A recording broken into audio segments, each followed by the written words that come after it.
Welcome back to the channel. In today's video, we're going to go over some car sales tips for beginners. This tip is one that I find to be super important, not if you're just starting out in the business, but if you've been in the business. If you've been in the business, you definitely know what I'm talking about. You've been in a situation like this where there's this unspoken objection, but you're afraid to rip the Band-Aid off, right? So we tippy-toe around it.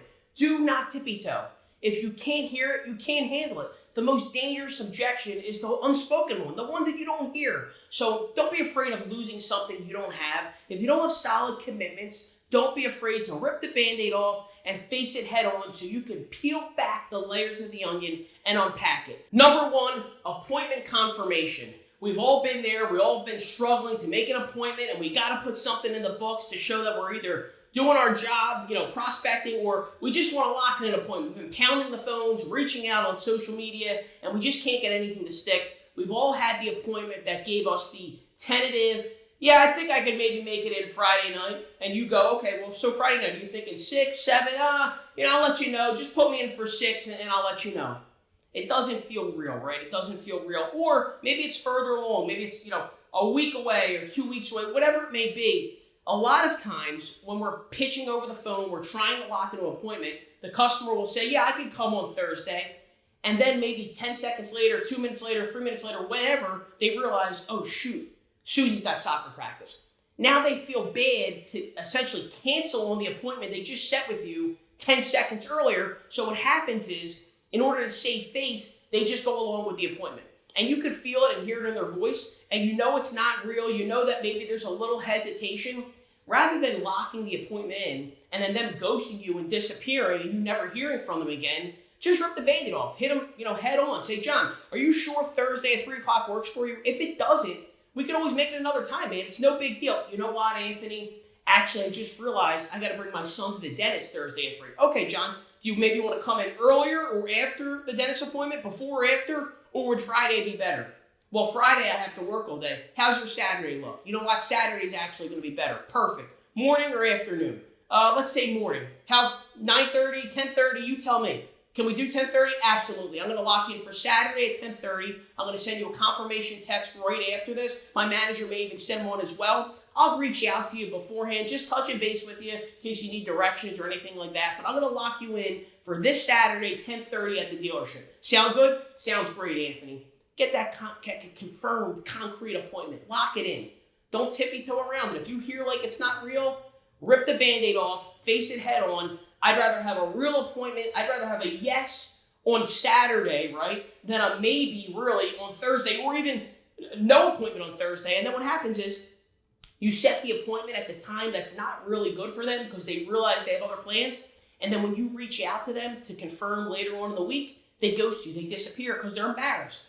You have to allow them to save face, right? Save face. So make sure if you feel like something's off with the appointment, rip the Band-Aid off. All right, guys, number 2, I'm going to give you 3 of them in this video. I have plenty more to do. We're actually going to have a part 2 and part 3. But number 2, committed today to do business. They're committed to do business today. We've all been in that situation where we're on the lot and they tell us they're just looking, they're not doing anything today. We test close them coming in, right? So we say to them, hey, John, so if we can fit the numbers within your budget, would you want to leave with your new car today? And John goes, hey, let's see what can happen, right? Or you present the numbers to them, or you do your guest sheet, and maybe on your guest sheet, right, your needs assessment, there's a line for them to sign that they're committed to do business today if the numbers work out.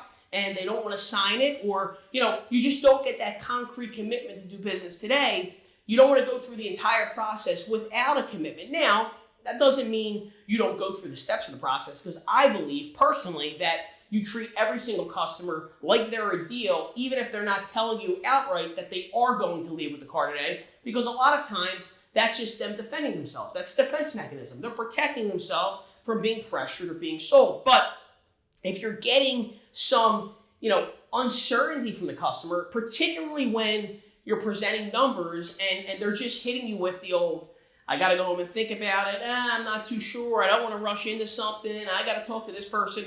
We have all of the word tracks to overcome those objections in previous videos and future ones, but there's nothing better than hitting them head on. Hey, John, let me ask you this. It sounds like you're not 100% committed to doing business today.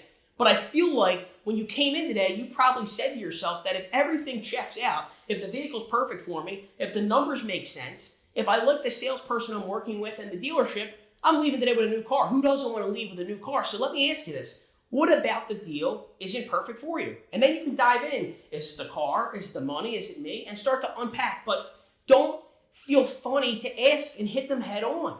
Don't be afraid to lose something you don't have. What are you going to do? Upset him by asking him for his honesty? Well, that's better, right? It's better to have a little uncomfortability by making him be honest than him BSing you and just leaving because he's going to go home and think about it, which really means he's going to call another dealer and try to get a better price. So don't tippy-toe around it. Face it head on. If you can't hear it, you can't handle it, and ask him straight up, what would stop you from being committed to leaving with the car today? What would stop you? What about this deal stopping you from actually doing it, right? From actually doing it. Ask him head on. Number 3, the other party's not present, right? The other party's not present. You got to know that you're talking to and working with the decision maker and all of the buying parties who would either say yay or nay to doing the deal today. This could happen in a number of ways where you find this information out. I like to do it during the intake process. So if your store has a manager hypothetically check the customer into the database, they can go about asking those qualifying questions, right? There's one that I used the other day in the dealership. While I had the customer's profile up, I had said to the customer, okay, great, so I can complete your profile, and I put in date of ownership as today's date, you're going to be leaving with it today? I'm test closing them, right? Or when you do your needs assessment, you can ask them, and that's why on my guest sheet that I've created that I can give to you guys, one of the questions on there is registered owner of the vehicle. Are you going to be the only registered owner of the vehicle, John? Are you going to be the only registered owner? No, it's going to be my wife too. Okay, great. Is she coming by today? Oh no, she's probably going to come, maybe later on in the week, I'll talk to her and stuff like that. Then I'll even test close a little more. I'll try to take their temperature a little more. I say, okay, well, what we can actually do, John, is we'll pick out the vehicle for you, make sure it's the perfect one. We'll test drive the vehicle. We'll come to an agreement on the numbers. Then you can take the new car home today. Then we can have her come back maybe later on or tomorrow to sign her portion of the paperwork. I say it very nonchalantly, but I'm taking his temperature. I'm finding out if that's exactly what he plans on doing. Or he might say to me, no, I'm not doing anything without her today. And at that point, I have to reframe my mind. I have to keep my composure and say, not a problem whatsoever. John, today could be a fact-finding day, right? Let's get some information. We'll figure out exactly what we want to do, and then we'll get the wife involved. I got to keep my cool. I can't stress. I can't discount, all of the energy that I need to put into the product presentation, the demonstration, and all of that. I can't do a half-assed job now, because if I do, that'll definitely make sure that he's not leaving with the car today. But if I do a great job and I don't get thrown off my game, he might start thinking to himself, okay, maybe we can give the wife a call and get her approval so I can lock it in, right? So he's also defending himself. It's a defense mechanism. But find out, are all the parties here today? And then obviously later on, if we're really grinding the deal, there's other word tracks and closes we can use, right? We can find out, do you think your wife say no, right? Do you think your wife would say no? She might, right? She might. And then we go into some other closes, right? If she were to say no, would she say no to the car or the money? And a lot of times it may not even be the wife who would object. It's an unspoken objection from your customer that he just doesn't know how to communicate with you, right? He might realize that actually, I really want to go with the car with the sunroof that I saw on the lot, but this vehicle doesn't have a sunroof and the payments are still too high. I'm not going to even ask for the one with the sunroof because I know I can't afford it, not knowing how much gross profit we're holding in the deal. So if you can't hear the objection, you can't handle it, let's make sure all buying parties are here. And if they're not, can we get approval over the telephone to make the deal happen? If every box is checked, if they love the vehicle, if the numbers make sense, and you build enough of a sense of urgency that they have to act today or they may miss out either on the vehicle or the deal, then in most cases, you can lock it in today. Hey, my friend, thank you for watching. And if you want to see videos just like this one, please like and subscribe to our channel. We really appreciate the love and support. And don't forget, leave some comments down below. I'm looking forward to all of your interaction and feedback, and I can't wait to bring you more videos just like this one. Thanks again. I'll talk to you soon.